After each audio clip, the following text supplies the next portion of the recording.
Hello and welcome, आप सभी लोगों का बहुत बहुत स्वागत है पाठशाला के चैनल पे। भक्ति सूफी ट्रेडिशन आप देख रहे थे, चैप्टर सेकंड पार्ट इस लेक्चर सीरीज को हम अटेंड कर रहे हैं। आप ई पाठशाला पे ये चीज़ें देख रहे हैं। भक्ति सूफी ट्रेडिशन के अंदर हम चैप्टर में बेसिक ये समझने की कोशिश कर रहे हैं कि धर्म तो बहुत सारे हैं, लेकिन उनको पूजने के लिए जो उनके डिवोटीज़ हैं, जो संत हैं, गुरु हैं, या सूफिज्म के लोग हैं, या दूसरे और लोग जो नए तरीके से भक्ति भावना को फैलाने की कोशिश कर रहे हैं, उसके अंदर इस चैप्टर के बारे में काफ़ी कुछ बताने की कोशिश करी गई है। ईपी फैमिली आपको नोट्स प्रोवाइड करती है, टेलीग्राम अकाउंट ज़रूर जुड़िएगा। और दूसरी बात, इंस्टाग्राम अकाउंट ई पाठशाला आपके लिए हमेशा अवेलेबल है, फ्री ऑफ कॉस्ट आप हमारे साथ ज्वाइन हो सकते हैं। जोक्स अपार्ट दोस्तों, वीडियो का लेक्चर सीरीज है, सेकंड है। अगर आपने पहला नहीं देखा है तो आई होप मैं रिकमेंड करूंगा कि पहला जाके ज़रूर वॉच आउट करिएगा, नहीं तो आपको ये पार्ट समझ में नहीं आएगा। पिछली क्लास में हमने ये पढ़ने की कोशिश करी थी कि किस तरीके से वैदिक कल्चर के अंदर जो सिस्टम था, पार्शियलिटी थी कि शूद्र लोग जो हैं, वुमेन्स लोग हैं, वो वैदिक कल्चर में क्या कहते हैं, शिक्षा दीक्षा या चीज़ें नहीं पढ़ सकते थे, जिसकी वजह से पौराणिक कल्चर के अंदर हम लोगों ने तांत्रिक सिस्टम देखा था। हम लोगों ने बाद में फिर शिविज्म, वैष्णविज्म के एक अलग तरीके से भक्ति भावना को देखने की कोशिश करी थी। तो उसी में से इस लेक्चर सीरीज को आगे लाया जा रहा है। तो अलवार्स एंड नैनार्स, तमिलनाडु के अंदर दो ऐसे भक्ति भावना के लोग जो बहुत फेमस हुए। अलवार्स जो उस टाइम पीरियड पे विष्णु की पूजा किया करते थे, और उसके साथ साथ अगर आप देखें नैनार्स जो समय शिव की पूजा किया करते थे। तो दोस्तों ये शिव और विष्णु की पूजा करने के लिए डिवोटीज कहलाए। हालांकि ये धर्म बहुत पहले से था, लेकिन इनको पूजने का तरीका इनके सामने थोड़ा सा अलग आया। जैसे तमिल के अंदर अगर आप देखेंगे तो ये अलवार्स थे दोस्तों, ये Alvars they travel from place to place singing hymns in Tamil and praise in God of in praise of their God. ये लोग डांस करते करते करते करते भजन गाया करते थे संस्कृत के अंदर, और पूरे के पूरे इलाके के अंदर घूमा करते थे। During their travelers the Alvars and Nayanars identify some certain science as adopt of their chosen deities. Alvar और नैनारों ने बहुत टाइम पीरियड से भक्ति करते करते करते करते कुछ ऐसे सिलेक्टेड जगहों को ढूंढा जहाँ पे अपने डिवोटीज को, अपने आराध्य गुरु को या अपने आराध्य पूजनीय देवताओं की पूजा कर सके, और वहाँ पे उन्होंने मंदिर बनवाने की शुरुआत कर दी। साउथ के इलाकों के अंदर चेरास, पांड्यास, चोलास, इस टाइम पीरियड पे अलवार्स और नैनार साउथ में थे। तो जिन राजाओं से इनकी अच्छी बनी, जिन राजाओं के ये फेवर में आ सके, उन राजाओं ने उनके द्वारा बताए गए इलाकों पे टेम्पल्स बनाने चालू कर दिए, और उसमें उन्हीं जगहों को बाद में पिलग्रिमेज सेंटर्स यानी कि तीर्थ स्थल बना दिए गए, और उन्हीं को मंदिर बनवा दिया गया। अलवार के बारे में और नैनार्स के बारे में दोस्तों टेक्स्ट बुक के अंदर ढंग से अवेलेबल नहीं है, तो मैं चाहूंगा कि आप इसको जरूर देख लीजिएगा। अलवार्स और नैनार्स देखिए क्लियर कट है, ये शिव को मानते हैं, ये विष्णु को मानते हैं। दोस्तों आप देखेंगे कि ये 6th सेंचुरी से 8th सेंचुरी बीसी के टाइम पीरियड पे थे। इनके स्कॉलर्स जो थे वो 5th से 10th सेंचुरी में, और उससे पहले अगर हम देखें तो 4200 बीसी से लेके 2700 बीसी के टाइम पीरियड पे थे। तो अलवार थोड़े से ज्यादा पुराने हो सकते हैं। ये लोग राजा चोला वर्मा के टाइम पीरियड में इन लोगों ने क्या कहते हैं, वॉल्यूम्स निकाली थी, ताकि लोग इनके द्वारा बनाए गए भजन, इनके द्वारा लिखी गई चीजें तिरुमुराय के अंदर देख सके, पढ़ सके। और अलवारों ने जो भजन बनाए थे वो नलियारी दिव्य पद बंधनम, इसके अंदर हमें देखने को मिलता है। दोस्तों इनके जो क्या कहते हैं मेन वो लोग थे जिन्होंने इस धर्म को आगे बढ़ाया या इन पूजा के सिस्टम्स को आगे बढ़ाया, तो उनके ये नाम हमें देखने को मिलते हैं जो टेक्स्ट बुक के अंदर मेंशन नहीं है, ठीक है। और दूसरा, अलवारों ने ये लोग जो थे बहुत बड़े लोग जिन्होंने, इन संतों ने इस सिस्टम को आगे बढ़ाने की कोशिश करी।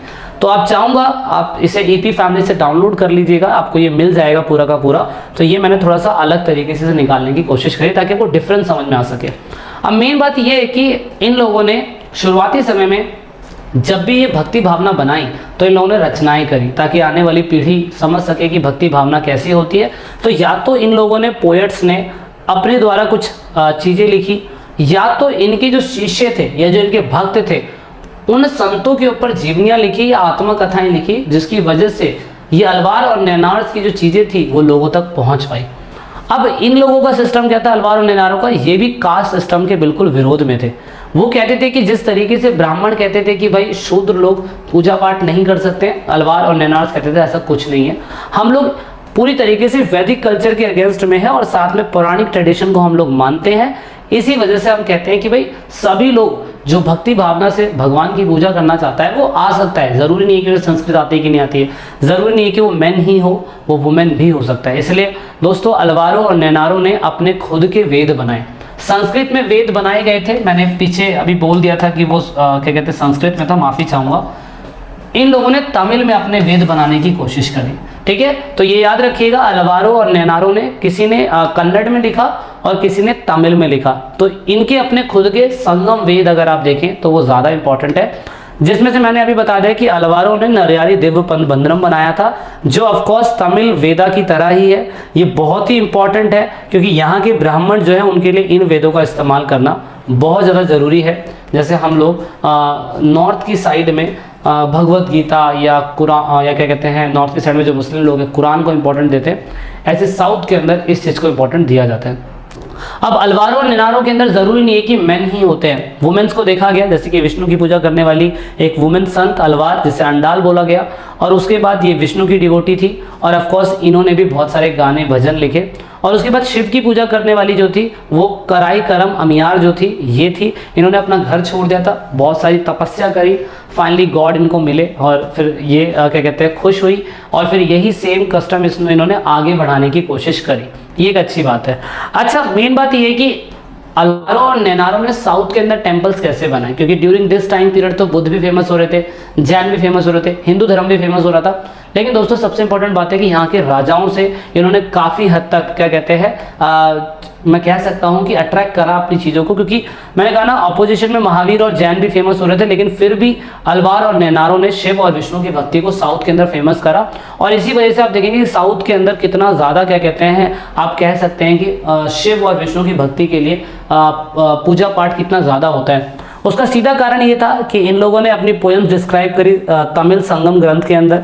दूसरा, हिस्टोरियंस कहते हैं कि these conflict was due to competition between the member of different religious tradition for the royal patronage. कहने का मतलब इनका ये था कि हिस्टोरियंस कहते थे कि इतिहासकार कहते हैं कि शाही संरक्षण जो है वो उनको काफ़ी अच्छा मिला, जबकि बुद्ध लोगों को नहीं मिल पाया, ना तो जैन लोगों को मिल पाया, क्योंकि इनके जो फॉलोवर थे वो साउथ के अंदर नहीं आ पाए।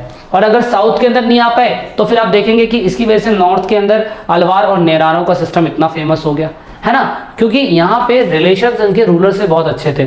एग्जाम्पल के लिए चोला राजा थे जो विष्णु और शिव की भक्ति से इतना फेमस हुए कि उन लोगों ने शिवा के नाम पर बहुत सारे टेम्पल्स बनवाए, जैसे कि आप ये एग्जाम्पल देख सकते हैं। अभी टेम्पल का स्ट्रक्चर या क्लास 12th में फाइन आर्ट के अंदर पढ़ेंगे कि ऐसा क्यों है, और ये सारे टेम्पल्स इतने इंपॉर्टेंट हुए साउथ के अंदर कि जिसकी वजह से शिव और विष्णु की भक्ति बहुत फेमस हो गई। That is why. तो चोला राजा ऑफकोर्स ये दिखाने की कोशिश करते थे कि जितने बड़े टेम्पल्स उनके होंगे उतना ज़्यादा राजा जो होगा बहुत इंपॉर्टेंट माना जाएगा। जिसमें से कई बार तो ऐसा हुआ कि शिव की मूर्ति को शानदार कांसे की मूर्ति के अंदर भी बनाया गया, जो बहुत इंपॉर्टेंट बात है। शिव के लिए लोगों ने तमिल के अंदर शिवा वो भी बनाया, भजन भी बनाया, जैसे तेवरम भी बोला गया। वो जानबूझ के इसलिए बनाया गया कि लोग जब पूजा करें तो भक्ति भावना के अंदर उस चीज़ को और अच्छी तरीके से एक्सप्लोर कर सके, बढ़ा सके, है ना। और यहाँ पे चोला राजा जो थे 1948 के अंदर इन्होंने तो इवन क्या कहते हैं मंदिरों के बाहर क्या कहते हैं जो फॉलोवर थे अलवार और नैनारों के, उनके शिष्यों की भी मूर्ति बनवानी चालू कर दी। शिव संत जो थे उनकी मूर्ति भी बनवानी चालू कर दी, और फेस्टिवल के टाइम पीरियड पे इनकी भी पूजा होने लगी, जो आप देख सकते हैं अपार और सुन दार कुछ है ये, ठीक है, आपकी बुक में है तो आप ये देख लीजिएगा, एक इंपॉर्टेंट है। और क्योंकि शिव की भक्ति इतनी इंपॉर्टेंट हुई कि लोगों ने शिव को दूसरे रूप में पूजना चालू कर दिया, जैसे कि कर्नाटका के वीर शैव। कर्नाटका के वीर शैव जो थे उन्होंने एक अलग सिस्टम बनाया, वो भी एक तरीके के ब्राह्मण थे, लेकिन वो बासवाना जो ब्राह्मण थे उनका ये मानना था कि शिव की पूजा जो है हमें शिवलिंग के रूप में करनी चाहिए, और उनके जो फॉलोवर होंगे वो हीरो ऑफ शिवा कहलाएंगे या लिंग्यात कहलाएंगे, क्योंकि ये लोग शिव की पूजा तो करेंगे लेकिन अपने शरीर के अंदर ये ज़रूर शिव की चीज़ें जो है वो धारण करके रखेंगे, शिवलिंग जो है वो पहना करेंगे। तो लिंग्यात लोग शिव की पूजा करते थे, लेकिन शिव का शिवलिंग के रूप में।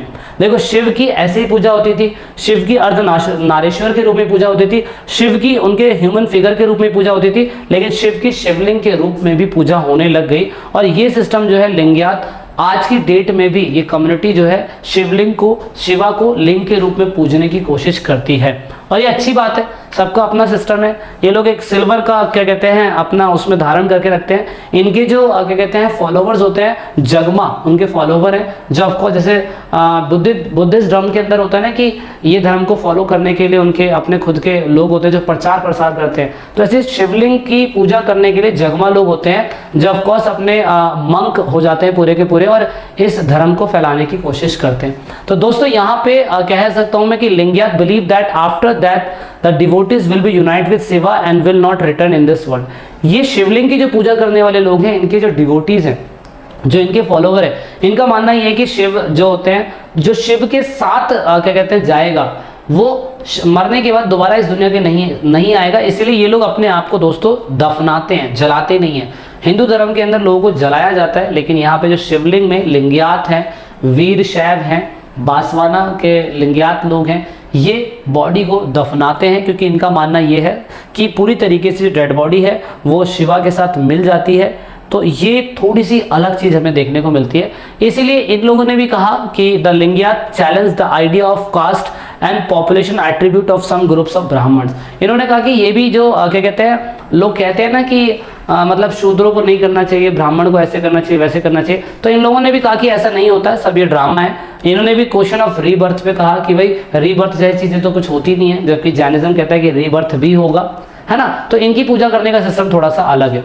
इन लोगों ने ये भी कहा, लिंगियात के लोगों ने, कि धर्मसूत्र जो कहता है कि रीमैरिज नहीं होनी चाहिए, तो ये कहते हैं कि नहीं, ऐसा नहीं है। इन्होंने कहा ऐसी चीज़ें होनी चाहिए कि किसी की शादी, किसी का हस्बैंड की डेथ होगी तो शादी नहीं करेगा, ऐसा नहीं है, कर सकता है। तो इसलिए इन लोगों ने कन्नड़ के अंदर अपने खुद की क्या कहते हैं लिटरेचर बनाई, जिससे आज भी लिंगियात लोग साउथ के कर्नाटका के आसपास के इलाकों में आज भी फेमस है।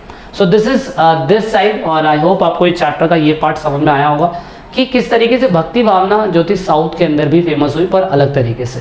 सो दोस्तों, ईपी फैमिली आपके लिए नोट्स का इंतजार कर रही है, जाके डाउनलोड करिएगा। मिलते हैं आपको नेक्स्ट लेक्चर सीरीज में। जब तक के लिए जय हिंद, जय Bharat. I hope this video is very useful for you. जय हिंद, जय भारत, वंदे मातरम।